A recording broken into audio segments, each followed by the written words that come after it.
Welcome to Sir Win's Accounting Lectures. Today, magkakaroon tayo ng pen and paper video problem solving patungkol sa Lecture 06, Machinery. Actually, nasa description ng video lecture na ito yung mismong problem under discussion. Kung gusto mong sagutan ng solo at balikan ang lecture na ito kapag tapos ka na, mas mabuti. Kasi, ang accounting ay natututunan not by mere listening but by you doing the problem solving. Pero kung may sagot ka na nga, simulan na natin. So again, Lecture 06, Machinery. And here is our problem.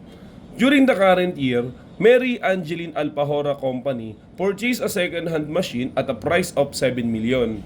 A cash payment of 1.5 million was made and a 3-year non-interest-bearing note was issued for the balance of 5,500,000. Recent transactions involving similar machine indicated that the used machine has a second-hand market value of 6.5 million. A new machine would cost 8,750,000. The following costs were incurred during the year. So nandito yung mga costs related to the machine acquisition. The requirement is compute for the cost of the second-hand machine. Okay? So capitalization ng machinery account ang point ng ating problem. So basically, ang gagawin lang natin para masagutan siya ay pipili aling mga expenditures ang kinakailangang makapitalize. Una, ang sabi sa first paragraph, binili ni Mary Angeline Alpahora yung machine sa halagang 7 million at ang ibabayad niya ay 1.5 million na cash at 3-year non-interest bearing na 5.5 million.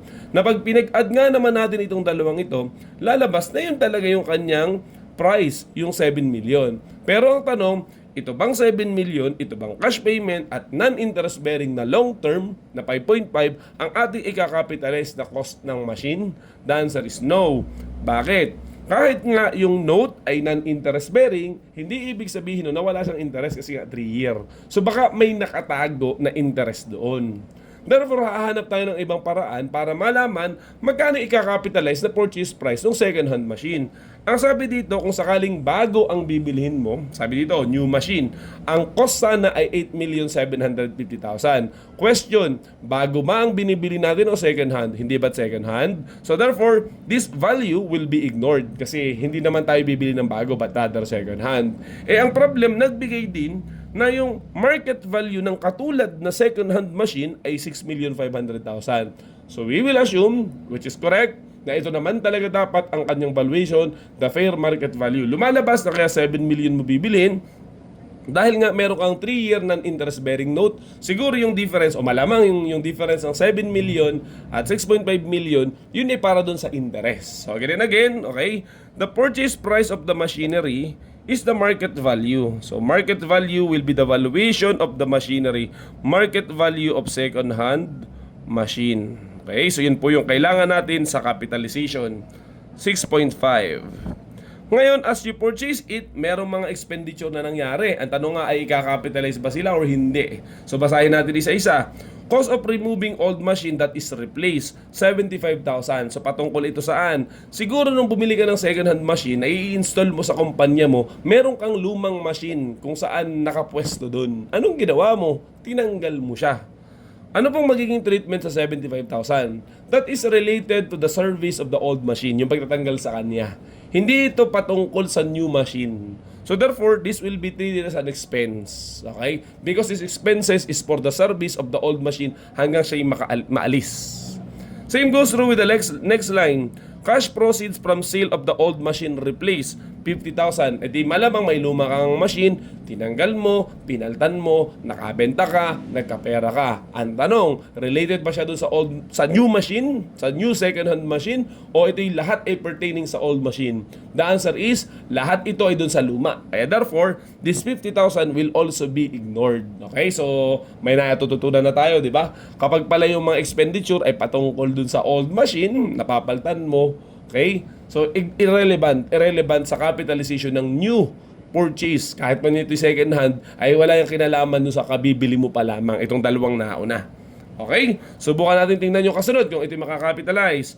General overhaul and repair to recondition machine prior to use. So malamang i-capitalize natin itong 125,000. Bakit? Maaari nga kasi na dahil nga siya second hand, kailangan mo muna siyang i-condition, di ba? Kailangan mo siyang i-overhaul, i-repair. Okay, necessary ba yun para magamit ng maayos yung kabibili mo na second-hand machine? Yes, that's why this will be capitalized. Isulat natin. general overhaul and repair. Okay? Tsaka ang isa pa, itong repairs na to ay prior, okay? Prior to use. Ibig sabihin talagang first time, hindi ito yung tipong regular mong ginagawa. Di ba? Yung usually yung repair kapag ka nasa iyo na, nasisira, inaayos mo. Yung repair normally ay expense. Pero dahil ito ginawa mo nung kabibili, bago magamit, therefore, kailangan ito at the point of acquisition. That's why this is capitalized as the cost of the new machine, 125,000. Let's move on. Cost of spare parts to cover breakdowns, 225,000. Siguro bumili ka ng ilang mga parte ng bahagi ng machine kung sakali masira, meron kang pamalit o maaayos mo kaagad. Ang tanong, will that be part of the cost of the machine? The answer is no. Dahil ibang account title yung spare parts, di ba? So yung spare parts ay parang lumalabas na supplies or parang expense asset. Not about the machine, but rather another account title, which may be, yun na nga, inventory or supplies na spare parts. Okay? So again, asset siya, pero hindi siya machine, dahil yung machine is yung mismong makina. Ay ito naman ay bahagi na parang supply na kapag ginamit mo, tsaka lang magiging expense talaga. Okay? Next is cost of installation. So siguro hindi mo magagamit yung machine kung hindi mo i-install.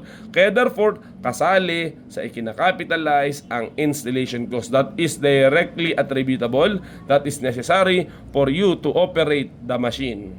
Also, cost of testing machine prior to use. Nung ma-install mo, tinignan mo kung ayos nga. Di ba? Nung na-repair mo, na-overhaul mo, tinesting mo. So, kailangan yun para ma-double check talaga or malaman kung gumagana yung machine as for its intended use. That's why, the cost of testing is capitalized. So, cost of testing machine prior to use. That is amounting to 80,000. So, capitalizable din yan. Next is cost of hauling the machine from vendor to company's premises. So ito yung pagdadala mula doon sa lugar ni vendor papunta sa atin, 38,000. Ang tanong, necessary ba siya? Magagamit mo kaya yung machine kung hindi mo i-haul or dadalahin doon sa premises mo? The answer is no. That's why it is necessary. Kaya kasi kung wala yan, hindi mo siya magagamit. So ikakapitalize din natin yung cost of transportation or yung hauling the machine, paghahango, pagdadala ng machine from vendor. Kasi necessary yan. Kung ito, bring the machine to its intended location, which is in our company's premises. O next, cost of repairing damage to machine cost when the machine was dropped during installation, 15,000. Ang treatment dito ay expense. Bakit? Because this is unnecessary expenditure. Hindi kailangan na gastos. Kasi nung nag-i-install ka, siguro nalaglag, nasira tuloy, kaya therefore inayos mo ulit. Ang tanong, kailangan ba na malaglag or masira during installation? The answer is no. So hindi yan nakakapitalize kasi kapabayaan iyan nung nag-i-install, kapabayaan niya nung kumpanya. So hindi mo dapat kailangan parusahan yung machine dahil tataas ang value niya kung sakaling ikakapitalize mo. So again, kung sakaling nagkaroon ng damage na unnecessary, hindi kailangan, that will be treated as an expense. So ignore ang 15,000. Let's move on. Safety device added to the machine, 94,000. That will be capitalized. Bakit? Siguro yung machine, mas magiging safe pag nilagyan mo ng device na to. Di ba? So, ibig sabihin, mas maging efficient, mas tamang ang paggamit kung lalagyan mo niyan. Okay, necessary ba siya para magamit ng ligtas, ng mas maayos? Di ba? Malamang yes. Necessary pala yan. That's why it will be capitalized, the safety device. Because dahil sa kanya, mas maayos mo, mas ligtas mong magagamit dahil sa device na yan, mas ligtas mong magagamit yung machine na yan. Okay? So that will be capitalized, 94,000. So parang lumalabas talaga yung mga general concept ng directly attributable cost. Are they necessary? Diba? Okay? Are they really needed for its intended use? So therefore you capitalize it. Last one is repaired incurred during the first year of operation, 70,000. That will be ignored because the treatment of that is expense. Dahil nga, yung repairs na yan ay hindi naman prior to use. But rather, ito ay during usage na after 1 year of operation. Therefore, that is parang regular expenditure just to keep the machine. Upkeep cost nga yan eh. Ang mga upkeep, yung parang pagpapanatili, di ba, ng machine, yung pag-aayos niya kung sakaling masira, they are treated as an expense. Not part of initial cost of the machine doon sa acquisition date. Okay? So basically, daanan na lahat natin ng expenditure. Tapos na tayong magsagot ng problem o mag-identify. Ang kailangan lang natin gawin ngayon ay i-add para malaman yung total cost of our machinery. So kunin na natin ang ating calculator. Okay? Malaki ang calculator natin ngayon. So first, we have 6.5 million as the acquisition cost. The overhauling rate of 125,000, the installation of 175,000. Then we have the testing of 80,000. Okay? And then hauling of 38,000. And the safety device that is installed, okay, 94,000. So we will get the total cost of the machine amounting to 7,012,000. So I believe, nasagutan na po natin ang ating problem patungkol sa Lecture 06. Sana meron ka natutunan. So yun lamang at maraming salamat.